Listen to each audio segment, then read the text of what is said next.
15 साल का एक लड़का था। उसकी माँ की 2 साल पहले ही एक कार एक्सीडेंट में डेथ हुई थी। उनके गुजरने के बाद एरिक बहुत मायूस हो गया था। एरिक के डैड की नाइट शिफ्ट होने की वजह से वो उसके साथ ज्यादा वक्त नहीं गुजार पाते थे।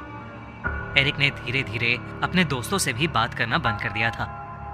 एरिक अपनी क्लास में अकेला बैठकर बस अपनी किताब में ड्राइंग्स बनाता रहता था। पर एक दिन एरिक के साथ कुछ ऐसा हुआ जिसने उसकी जिंदगी बदल दी। उस दिन एरिक की क्लास में एक नया स्टूडेंट माइकल एडमिट हुआ था। माइकल दिखने में एक बहुत ही शर्मीला सा लड़का था। उसके ब्राउन बाल उसके पूरे माथे को ढके हुए थे और उसकी नीली आंखें उसके बालों के बीच से चमक रही थीं। माइकल की इंट्रोडक्शन के बाद वो एरिक के साथ आकर बैठ गया। माइकल एरिक से बात करने की कोशिश करने लगा, पर एरिक किसी से बात नहीं करता था। वो माइकल को इग्नोर करके अपना सर झुकाकर अपनी किताब में ड्राइंग बनाने लगा। थोड़ी देर में स्कूल खत्म होने की घंटी बजी और सभी बच्चे अपने अपने घर जाने लगे। एरिक भी अपनी साइकिल पर स्कूल से बाहर निकला कि तभी उसने देखा स्कूल गेट के बाहर कुछ लड़के माइकल को बुली कर रहे थे। माइकल ने एरिक को देखते ही उसे मदद के लिए बुलाया, पर एरिक ने उस पर ध्यान नहीं दिया और अपनी साइकिल लेकर वहां से चला गया। लेकिन कुछ दूर पहुंचकर एरिक को बहुत बुरा लगने लगा। उसके दिमाग में बार बार मदद मांगता हुआ माइकल आ रहा था। वो वापस स्कूल गया, लेकिन वहां पहुंचकर उसने देखा कि वहां कोई भी नहीं था। तभी एरिक को माइकल अपनी साइकिल से एक रास्ते पर जाते हुए दिखाई दिया। उसके पीछे वही लड़के लगे थे जो उसे बुली कर रहे थे। एरिक भी माइकल की मदद करने के लिए उसके पीछे चला गया। साइकिल चलाते चलाते वो एक ऐसे रास्ते पर आ गया था जिसके दोनों तरफ जंगल था। एरिक को लगा कि शायद वो भटक चुका है और उसने वापस मुड़ने का सोचा, लेकिन वो जैसे ही मुड़ने लगा उसे जंगल की एक तरफ से थोड़ी हलचल सुनाई दी।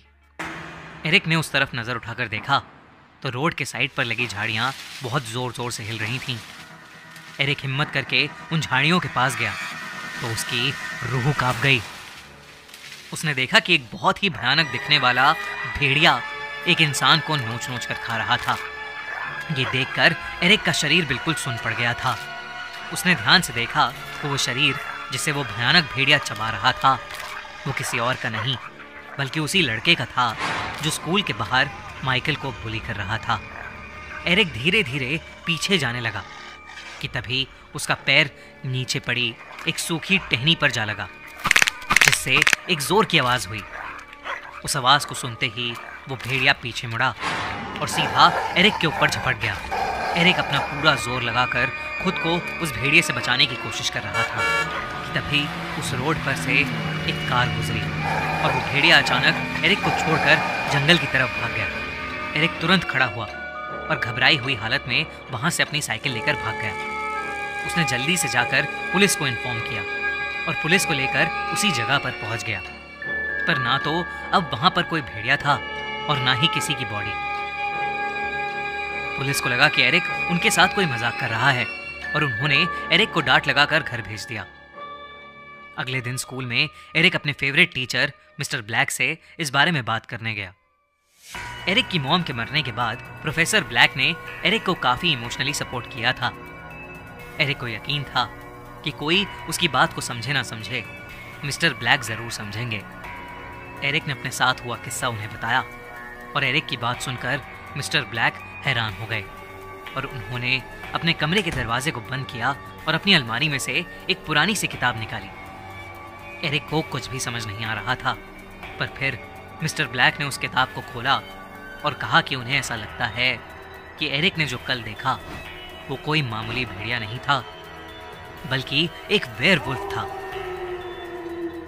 वेयरवुल्फ यानी ऐसे मिथिकल क्रीचर्स जो वैसे तो इंसानी रूप में रहते हैं, पर आपे से बाहर हो जाने पर या किसी चांदनी रात में एक भयानक भेड़िए में बदल जाते हैं। ये सुनते ही एरिक के दिमाग में सिर्फ एक ही बात चलने लगी। वो माइकल के पीछे उस रास्ते पर गया था और जो बच्चा कल मारा गया वो माइकल को ही बुली कर रहा था।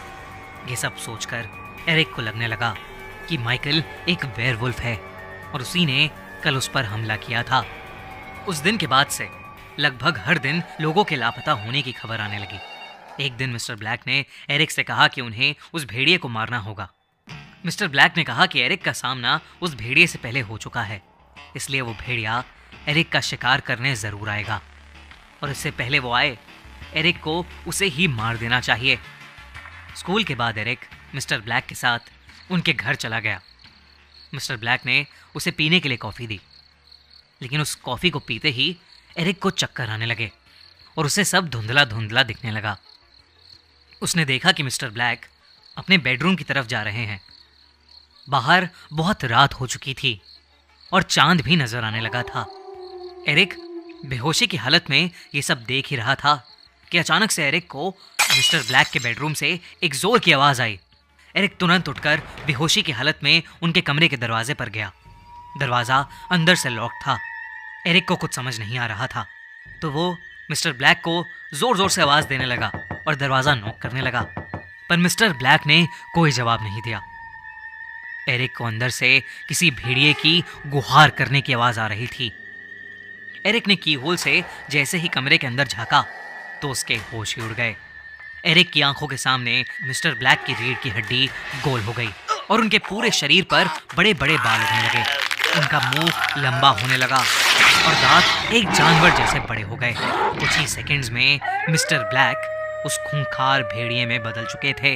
एरिक समझ गया था कि वो वेयरवुल्फ माइकल नहीं बल्कि मिस्टर ब्लैक ही थे, पर इससे पहले कि वो कुछ कर पाता, मिस्टर ब्लैक ने दरवाजा तोड़ते हुए एरिक पर हमला किया। वो एरिक को नोचने लगे और एरिक दर्द में अपना हाथ इधर उधर मार रहा था कि तभी उसके हाथ में मिस्टर ब्लैक का लाइटर आ गया। एरिक ने जैसे ही वो लाइटर जलाया, वो भेड़िया पीछे हट गया। एरिक ने आसपास की सारी चीजों को जलाना शुरू कर दिया। आग के डर से वो भेड़िया वहां से भाग गया। जब पुलिस मिस्टर ब्लैक के घर पहुंची तो उन्हें दिखा कि मिस्टर ब्लैक का घर जला पड़ा है और एरिक एक कोने में बेहोश पड़ा है। एरिक को जब होश आया तो उसने पुलिस को सब कुछ बताया, लेकिन उस दिन से मिस्टर ब्लैक भी गुमशुदा लोगों की लिस्ट में शामिल हो गए थे। पुलिस को भी अपनी इन्वेस्टिगेशन में कुछ नहीं मिला। उन्हें एरिक की कहानी पर यकीन तो नहीं था, लेकिन उस दिन के बाद से शहर का कोई भी इंसान गायब नहीं हुआ। एरिक उस दिन बाल बाल बच गया, लेकिन अपने साथ हुआ वो भयानक एक्सपीरियंस वो शायद कभी नहीं भूलेगा। आपको क्या लगता है, क्या हुआ मिस्टर ब्लैक का?